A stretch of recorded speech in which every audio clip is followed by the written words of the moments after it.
তুমি তো মুসলমানই না, তুমি মুনাফিক, তুমি ইসলাম সম্পর্কে জানো না, তুমি ইসলাম সম্পর্কে জানো না। পড়াশোনা নাই তো, পড়াশোনা নাই। কি পড়াশোনা করে? গাঁজা নিয়ে ব্যস্ত মুসলমান সন্তানেরা। আচ্ছা বলেন তো, কোন মুসলমান সন্তান মুখের মধ্যে গাঁজা তুলতে পারে? তুই মুসলমানের সন্তান না। কোন মুসলমান সন্তান কি ইয়াবাখোর হতে পারে? তুই মুসলমানের সন্তান না, তুই আমাদের কুলাঙ্গার সন্তান। আচ্ছা বলেন তো, কোন মুসলমানের সন্তানের মুখে কি মদ উঠতে পারে? তুই কি মুসলমান? তুই কে? তুই তো পশু না, তুই তো পশু না। হ্যাঁ, তুই তো পশু না।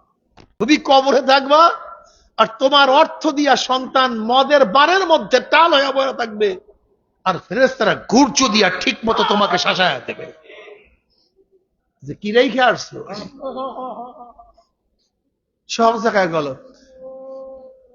রব্বি হাবলি মিনাস সালিহিন, জনাবে মুহাম্মদ রাসূলুল্লাহ সাল্লাল্লাহু আলাইহি ওয়াসাল্লাম আরবের মধ্যে এসে হাজারো কুসংস্কার দূর করেছেন। মেয়ে সন্তান হলে এটা অপমানের বিষয় ছিল, যে এত দাফন করত। দাহিয়াত কলবি রাদিয়াল্লাহু তাআলার মতো এক সুন্দর আকর্ষণীয় চেহারার এক ব্যক্তি নিজের হাতে ৭০ জন মেয়ে সন্তানকে হত্যা করছে। কেমন কুসংস্কার ছিল আপনারা জানেন? দাহিয়াত কলবি রাদিয়াল্লাহু তাআলা আরবের মধ্যে সবচেয়ে সুন্দর ছিল, আকর্ষণীয় চেহারার অধিকারী ছিল।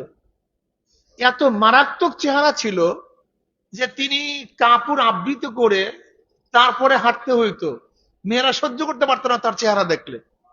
এত সুন্দর চেহারার অধিকারী ছিল। মুসলমান হয়ে গেছে।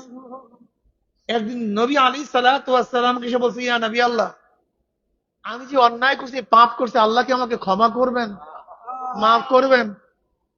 বলে দাহিয়া তওবা করলে আল্লাহ মাফ করবেন। বলে ইয়া নবী আল্লাহ, আমি যা অন্যায় করছি, যেই জুলুম করছি, যে অবিচার করছি, অত্যাচার করছি, মনে হয় আল্লাহ পাক এর আমার ক্ষমা করবেন না। বলে দাহিয়া তুমি যত বড় অন্যায় করো না, তওবা করলে আল্লাহ সব মাফ করে দেবেন। বলে ইয়া নবী আল্লাহ, আমি অনেক বড় অন্যায় করছি। কি কি অন্যায় করছি? বলে ইয়া নবী আল্লাহ, ইয়া রাসূলুল্লাহ, আমাদের জাহিলি যুগে কারোর ঘরে মেয়ে সন্তান জন্মগ্রহণ করলে এটা আমাদের জন্য সবচেয়ে অপমানের বিষয় ছিল, লজ্জার বিষয় ছিল।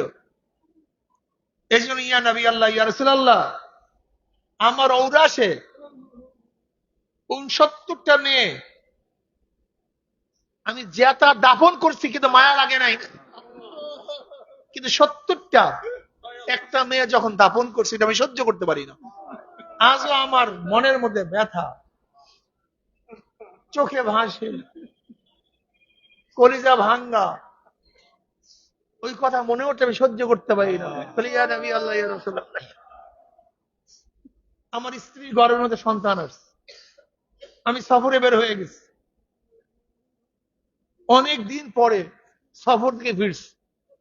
আগের জমানায় সফরে বের হলে অনেক দিন পরে ফিরতো, অনেক বছর পরে ফিরতো, এরকম ঘটনা ছিল।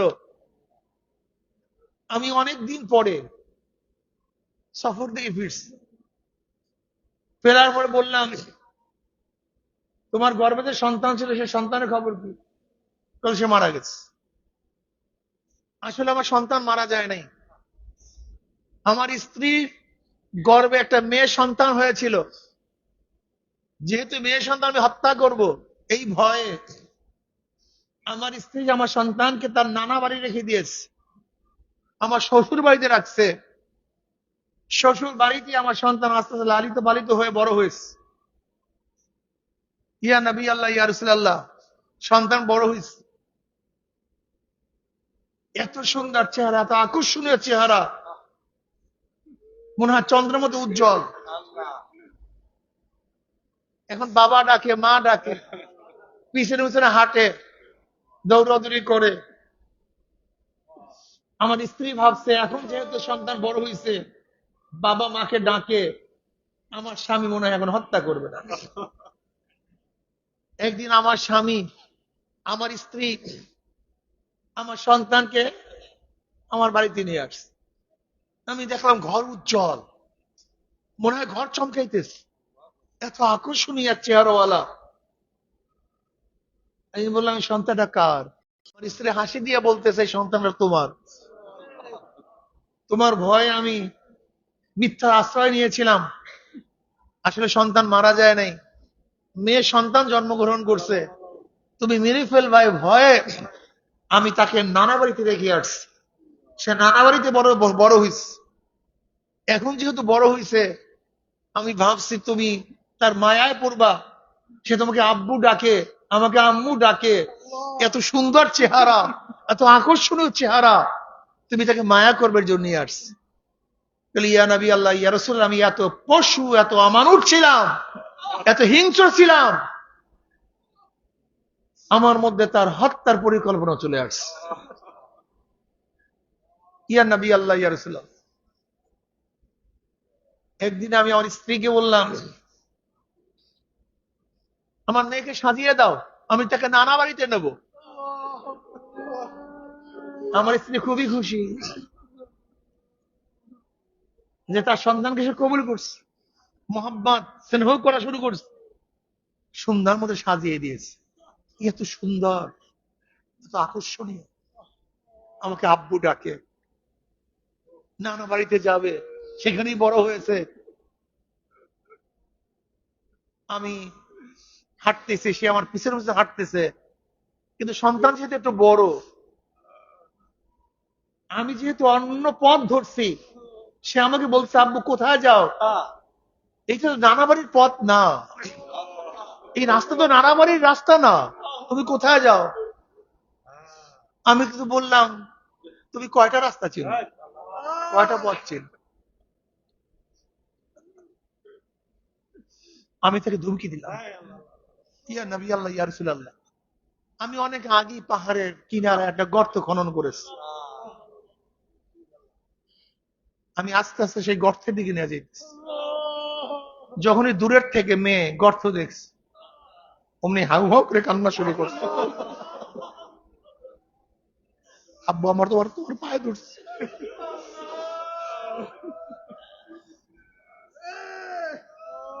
তুমি আমাকে মেরো না, আমি তোমাকে পরিচয় দেব না, আমি তোমার বাবা, এটা কোনোদিন বলবো না।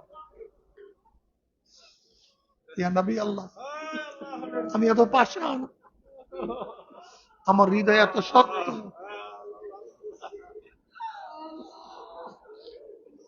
আমাকে জোর করে সে গর্তের কিনারে নিয়ে গেছে, মেয়ে আমার পা জড়ায় ধরছে, কান্না শুরু করছে, মৃত্যুর ভয়ে তার চেহারা বিবর্ণ হয়ে গেছে।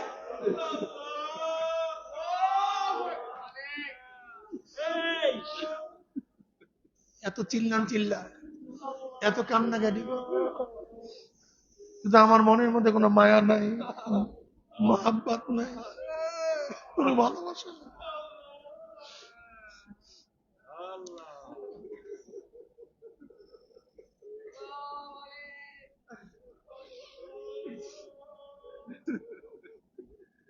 আমি আমার মেয়েকে লাঠি দিয়ে গর্তের মধ্যে ফালাইয়া দিয়েছি, মেয়ে আব্বু আব্বু আব্বু না।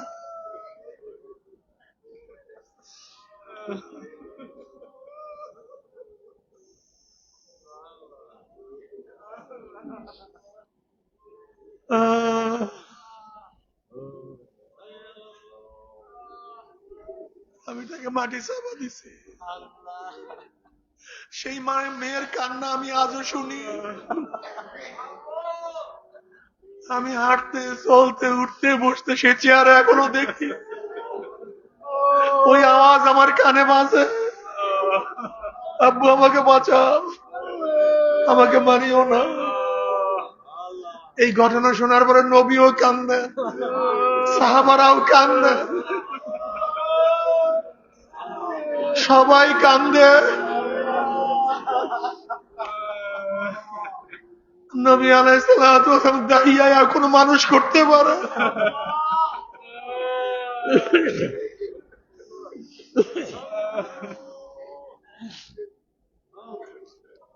দাহিয়াকে মানুষের দ্বারা সম্ভব, যে আরবের মধ্যে এত কুসংস্কার ছিল,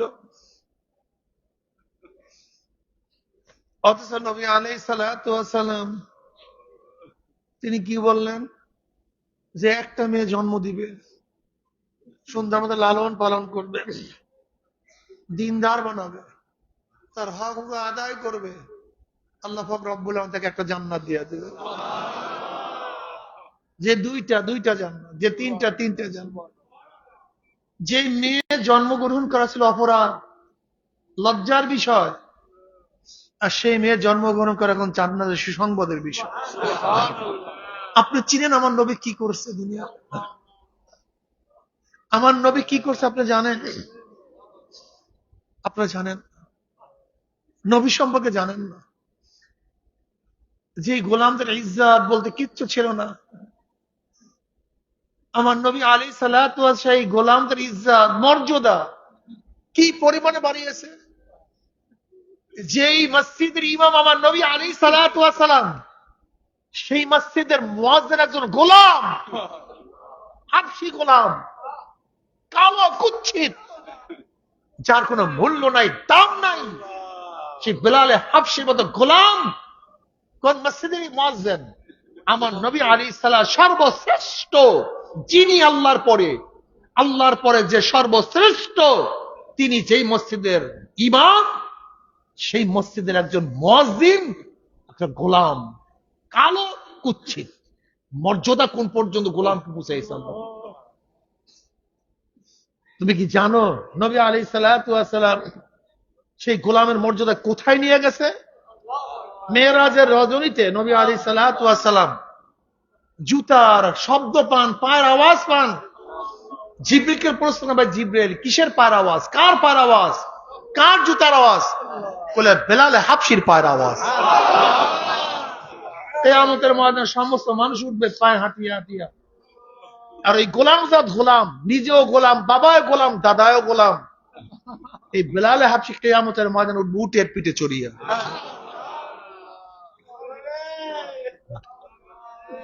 ইসলাম সাম্যতা, ভেদাভেদ দূর করছে।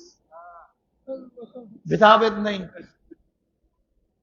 ইসলাম কেমন ভেদাভেদ দূর করছে? তুমি বংশীয়, তুমি সৈয়দ, তুমি চৌধুরী, তোমার তালুকদার, তুমি খান, এই সমস্ত বংশের কোন, তুমি কুরাইশি, এই সমস্ত বংশের কোন পরিচয় ইসলামের মধ্যে নাই। ইন্না আক্রামাকুম ইনদাল্লাহি আতকাকুম। আল্লাহর কাছে কে ধনী, কে গরিব, কে শিক্ষিত, কে মূর্খ, কে প্রেসিডেন্ট, কে প্রাইম মিনিস্টার, কে রাজা, কে প্রজা, কে পুরুষ, কে মহিলা, কে দুঃখী, কে সুখী, কার স্বাস্থ্য ভালো, কার স্বাস্থ্য খারাপ, এই সমস্ত কোন পরিচয় আল্লাহর কাছে নাই। আল্লাহর কাছে একমাত্র সম্মানিত, যার মধ্যে তাকওয়া আছে। কি আছে? বুঝেন ইসলাম কোথায় মানুষকে বুঝাইছে? এখানে কে মেতর, কে রাজা, কে বাদশাহ, এর কোন পরিচয় নেই। ইন্না আক্রামাকুম ইনদাল্লাহি আতকাকুম। ইসলাম সমস্ত মানুষকে সাম্যতা শিখিয়েছে। মসজিদে আসবেন, কে বড় লোক, কে ধনী, কোনো দেখার বিষয় নয়, সবার জন্য সমান কাতার। কি ইসলামকে চিনা? ইসলাম বৈষম্য দূর করছে। ক্ষুধার্থকে ক্ষুধা নিবারণের ব্যবস্থা করছে। বস্ত্রহীনকে বস্ত্র দেওয়ার ব্যবস্থা করছে। জানেন ইসলাম কি বলছে? জানেন? যদি তোমার পাশে ক্ষুধার্ত ব্যক্তি থাকে আর তুমি পেট পুরায়া খাও, তুমি খানা খাও নাই, তুমি জাহান্নামের আগুন পেটের মধ্যে ঢুকাইছ। কি বুঝলেন? ভাগাভাগি করো। মা সালাকাকুম ফি সাকার ক্বালু লাম নাকু মিনাল মুসাল্লিন ওয়া লাম নাকু নুত'imul মিসকিন ওয়া কুননা নাখুদু মা'আল খায়দিন। জাহান্নামে বলল, কেন আসছো জাহান্নামকে? জাহান্নামে আসছো কেন?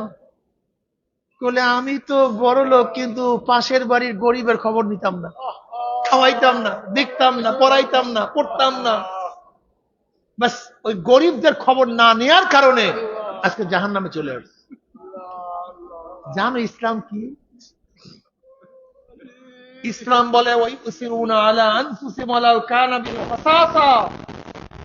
নিজের ধ্বংসের মুহূর্তেও তোমার ভাইকে প্রাধান্য দাও, নিজে না খায়া তোমার ভাইকে খাওয়াও। কত সুন্দর!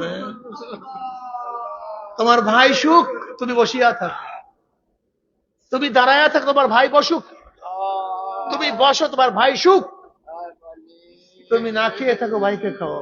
ويؤثرون على أنفسهم ولو كان بهم خصاصة خصاصة না খসাসা। এই যে মানুষের মধ্যে হৃদ্রতা, ভালোবাসা, মোহাব্বত কোথায় নাই? কোথায় মুসলমান? কোথায় সে মুসলমান? কোথায় সে মুসলমান? এই ভারতবর্ষে মুসলমান আসার পরে সেই ইসলামের দাওয়াতের কেন হাজার কুসংস্কার দূর হয়ে গেছে, হাজার কুসংস্কার দূর হয়ে গেছে। 750 বছর পর্যন্ত, 800 বছর পর্যন্ত মুসলমান শাসন করার পরেও একটা মন্দির ভাঙ্গা হয় নাই। বাদশাহ আলমগীর রহমাতুল্লাহর জমানায় যুদ্ধকালীন অবস্থায় একটা মন্দির ধ্বংস হয়েছিল, আবার যুদ্ধ থামার পরে সেই মন্দির করে দেওয়া হয়েছিল। এই হলো মুসলমান। আজকে সেই মুসলমানদের দেশে বিজেপি সরকার মুসলমানদের মসজিদ একটা পর এক ভেঙ্গে চুরমার করে ফেলতেছে, একের পর এক মসজিদ বন্ধ করছে। আমি বলি, তুমি মসজিদ ভাঙ্গো না, তোমার গদির উপর আঘাত করতে। তুমি মসজিদ ভাঙ্গো না, কয়েকদিন আগে বক্তৃতা করছে যে তুমি মসজিদ ভাঙ্গো না, তোমার গদি ভাঙ্গো। আল্লাহ কি কৃষ্ণা, এই 2-3 দিন আগে বক্তৃতা করছে, এর মধ্যে শুরু হয়ে গেছে। আল্লাহ কুদরত। আমি বলেছিলাম সেখানে, তুমি কি জানো মসজিদের সাথে সম্পর্ক কার? আরশের মালিকের সাথে সম্পর্ক। মসজিদ ভাঙ্গিয়া কেউ কোনদিন টিকতে পারে নাই, তোমরাও টিকতে পারবা। আল্লাহর কি কৃষ্ণ শুরু হয়ে গেছে। জালেমের বিরুদ্ধে আন্দোলন চঙ্গা, পুরা চাঙ্গা। আশা করি টিকতে পারবো না। মুসলমানদেরকে যে হত্যা অবিচার করছে, আপনি চিন্তা করতে পারছেন? জয় শ্রীরাম জোর পূর্বক বলতে বাধ্য করছে, গরুর গোশ রাখার কারণে সন্দেহভাজন ভাবে হত্যা করছে। মুসলমান মেয়েদেরকে ধর্ষণ করছে, মুসলমান মেয়েদেরকে যে উলঙ্গ করে অত্যাচার বিচার করছে, বোরখা পড়তে নিষেধ করছে, টুপির মাথা দিয়ে হাঁটতে পারে না, দাঁড়িয়ে রেখিয়া চলতে পারে না। মুসলমানদের নামে যে রোড গুলি আছে সমস্ত পরিবর্তন করছে। মুসলমান হাজারো মুসলমানদের ভোটার তালিকা থেকে বাদ দিচ্ছে। এত জুলুম অত্যাচার নরক বানায় ফেলাইছে। আর মুসলমানরা 850 বছর পর্যন্ত সাম্যতা, মানবতা, ভালোবাসা, হৃদ্রতা, উলফত, উনসিয়াত এর শিক্ষা দিচ্ছে। কিন্তু মুসলমান, তুমি তো মুসলমানই না, তুমি মুনাফিক। তুমি ইসলাম সম্পর্কে জানো না, তুমি ইসলাম সম্পর্কে জানো না। পড়াশোনা নাই তো, পড়াশোনা নাই। কি পড়াশোনা করে? গাঁজা নিয়ে ব্যস্ত মুসলমান সন্তানেরা। আচ্ছা বলেন তো, কোন মুসলমান সন্তান মুখের মধ্যে গাঁজা তুলতে পারে? তুই মুসলমানের সন্তান না। কোন মুসলমান সন্তান কি ইয়াবাখোর হতে পারে? তুই মুসলমানের সন্তান না, তুই আমাদের কুলাঙ্গার সন্তান। আচ্ছা বলেন তো, কোন মুসলমানের সন্তানের মুখে কি মদ উঠতে পারে? তুই মুসলমানের সন্তান না। আচ্ছা বলেন তো, যেখানে আর্জেন্টিনা হারার পরে আর্জেন্টিনা কোন মানুষ আত্মহত্যা করছে? তা বাংলাদেশ আত্মহত্যা করলো কেন? তুই কি মুসলমান? তুই কে? তুই তো পশু না, তুই তো পশু না। হ্যাঁ, তুই তো পশু না।